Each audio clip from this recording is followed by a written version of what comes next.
जय हिंद हमारे सभी व्यूअर्स को। आज के वीडियो में हम बात करने वाले हैं अग्निवीर प्रमोशन पॉलिसी के ऊपर।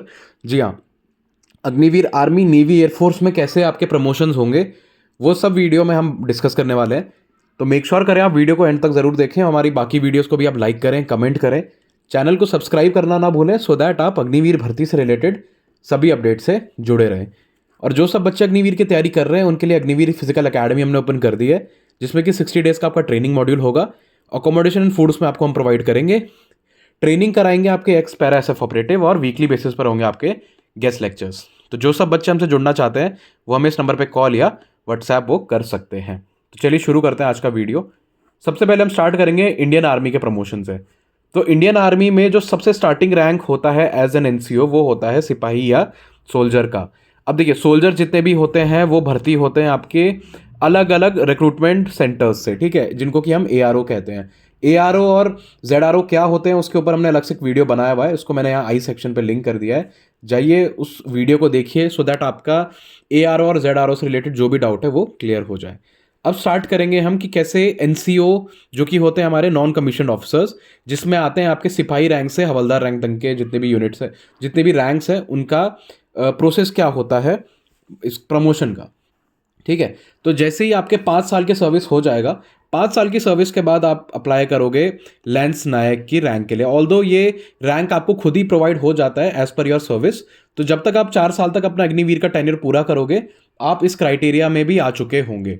ठीक है, बहुत जो जो बच्चे 25% में आ जाएंगे, कंफर्म 25% में, वो लेंस नायक अगले साल तक अपना गेन कर लेंगे। और जो बच्चे कैवलरी में जाएंगे वो उनको बुलाया जाता है एक्टिंग लेंस दफादार। ठीक है, कैवलरी और आर्मर्ड यूनिट्स होती हैं जो हमारी, उसमें लेंस दफादार बोला जाता है, और बाकी इन्फेंट्री यूनिट्स में लेंस नायक बोला जाता है। ठीक है, 5 साल आपकी सर्विस होने के बाद आप लेंस नायक बन जाते हो। उसके बाद फर्दर आप 2 से 3 साल में नायक भी बन जाते हो। तो ओवरऑल देखा जाए तो 6 से 8 साल में आप अपना सिपाही से नायक तक का रैंक अक्वायर कर लेते हो। और जहाँ तक बात है कैवलरी एंड आर्मर्ड यूनिट की, वहाँ पे बोला जाता है इसको लेंस दफादार। ठीक है, फिर आपका आगे नेक्स्ट आपको यही चीज़ 6 से 8 साल तक कैरी करनी होती है, यही रैंक अपना नायक का। देन अब जब आपकी सर्विस 15 से 16 साल हो जाती है, तब आप हवलदार के लिए एक टेस्ट देते हो, जिसको कि कैवलरी एंड आर्मर्ड रेजिमेंट्स में दफादार भी कहा जाता है। ठीक है, 15 से 16 साल जब आपकी सर्विस हो जाएगी, वो डिपेंड करता है, 1-2 साल और बढ़ सकता है, तब आप हवलदार के लिए टेस्ट देते हो। ठीक है, हवलदार के टेस्ट में अगर आप पास हो जाते हैं तो आपको यह हवलदार का रैंक दे दिया जाता है। अब अगला है जेसीओ। एनसीओ के ऊपर आती है जेसीओ रैंक्स। जेसीओ होता है आपका जूनियर कमीशन ऑफिसर्स। ठीक है, इन्फेंट्री में इसको नायब सूबेदार रैंक कहा जाता है, और आपके जो आर्मर्ड और कैवलरी रेजिमेंट्स होती है उसमें नायब रिसलदार कहा जाता है। जो नायब सूबेदार रैंक होता है उसमें आपके कंधे पर 1 स्टार लग जाता है।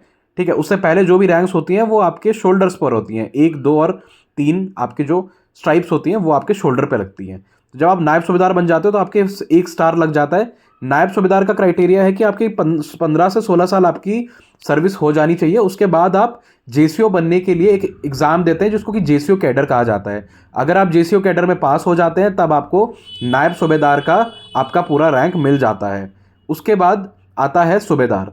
जब आप एक बार नायब सूबेदार बन जाते हो तो सूबेदार आपको ऑटोमेटिकली अगला रैंक आपकी सर्विस के हिसाब से मिल जाता है। तो जब तक आपकी सर्विस के 20 से 25 साल हो जाते हैं, नॉट 22 से 25 साल जब आपको हो जाते हैं, तब आपको सूबेदार का रैंक दे दिया जाता है। सूबेदार में आपके शोल्डर पे 2 स्टार लग जाते हैं, और आप बेसिकली अपने जो जो आपकी पूरी पलटन है उसके कुछ चुनिंदा जूनियर कमीशन ऑफिसर्स में से आप बन जाते हो।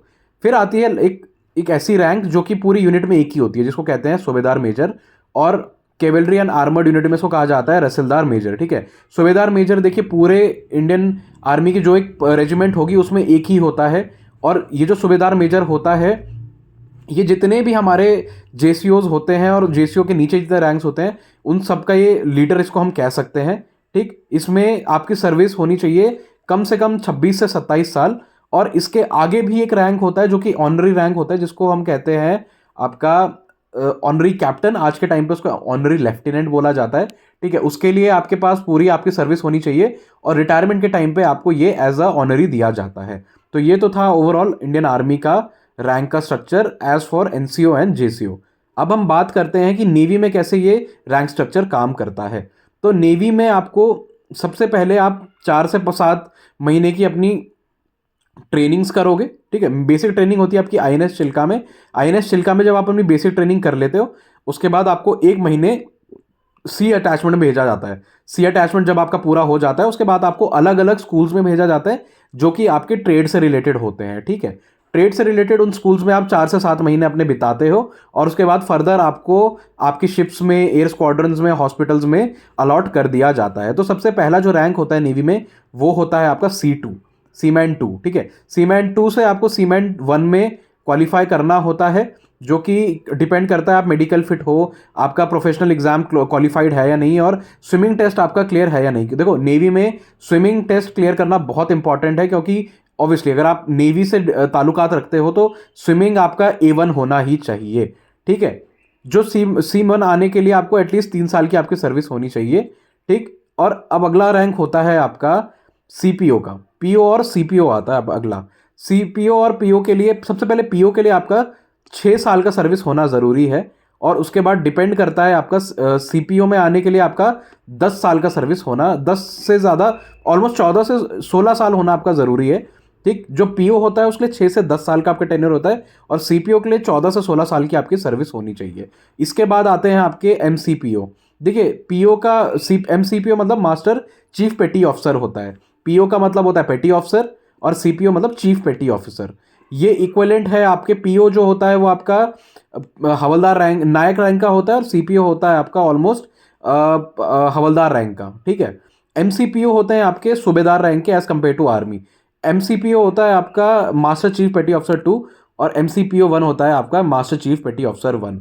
तो इनके लिए भी अलग अलग क्राइटेरियाज हैं, आपको टेस्ट देने पड़ते हैं, और ऑलमोस्ट आपकी सर्विस के 25 साल तक आपको हो जाने चाहिए, तब जाके आप MCPO और MCPO 1 के लिए, 2 और 1 के लिए अप्लाई कर सकते हो। और इसके लिए भी आपको सर्विस बोर्ड के सामने बैठना पड़ता है, आपके रिकॉर्ड्स देखे जाते हैं। अगर आप एलिजिबल होते हो और सीट्स होती हैं अवेलेबल MCPO के लिए 2 और 1 के लिए, तो आपको ये सीट्स दे दी जाती है। तो इस तरीके से अग्निवीर नेवी का रैंक स्ट्रक्चर, प्रमोशन स्ट्रक्चर काम करेगा। Last but not the least है आपका अग्निवीर वायु का प्रमोशन स्ट्रक्चर। देखिए, सबसे नीचे का जो रैंक होता है वो होता है आपका एयरमैन, ठीक है। एयरमैन टू कॉर्पोरल अगर आपको बनना है, एयरमैन होता है जैसे इंडियन आर्मी का सोल्जर बोल लीजिए आप, तो वैसे ही एयरफोर्स में जो सोल्जर होगा वो एयरक्राफ्टमैन उसको बोला जाएगा। तो एयरक्राफ्टमैन से अगर कॉर्पोरल उसको बनना है तो एटलीस्ट उसकी 5 साल सर्विस होनी चाहिए, और उसके बाकी सारे टेस्ट क्लियर होने चाहिए। अगला है आपका कॉर्पोरल से सार्जेंट बनना। कॉर्पोरल से सार्जेंट बनने के लिए आपके 13 साल 6 महीने की सर्विस आपकी होनी ज़रूरी है। इसके बाद बनेंगे आप sergeant to joint warrant officer, junior warrant officer. Junior warrant officer होता है आपका इक्वलेंट टू JCO रैंक, जिसके लिए कि 17 साल आपकी सर्विस होनी चाहिए। जूनियर वारंट ऑफिसर से वारंट ऑफिसर बनने के लिए 23 साल आपकी सर्विस होनी चाहिए।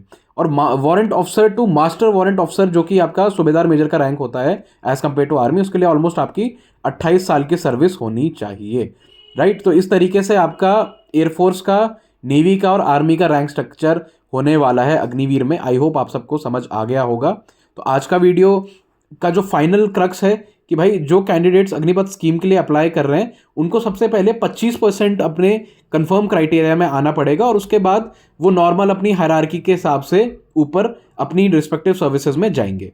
तो आई होप आपको आज का वीडियो पसंद आया होगा। वीडियो पसंद आया हो तो आप हमारे सोशल मीडिया हैंडल जैसे कि फेसबुक और इंस्टाग्राम पे फॉलो कर सकते हो। वहाँ भी आपको हम सेम नाम अग्निवीर ऑनलाइन से मिलेंगे। तो अभी जाइए, फॉलो कीजिए और ऐसी प्यार देते रहिए। जय हिंद।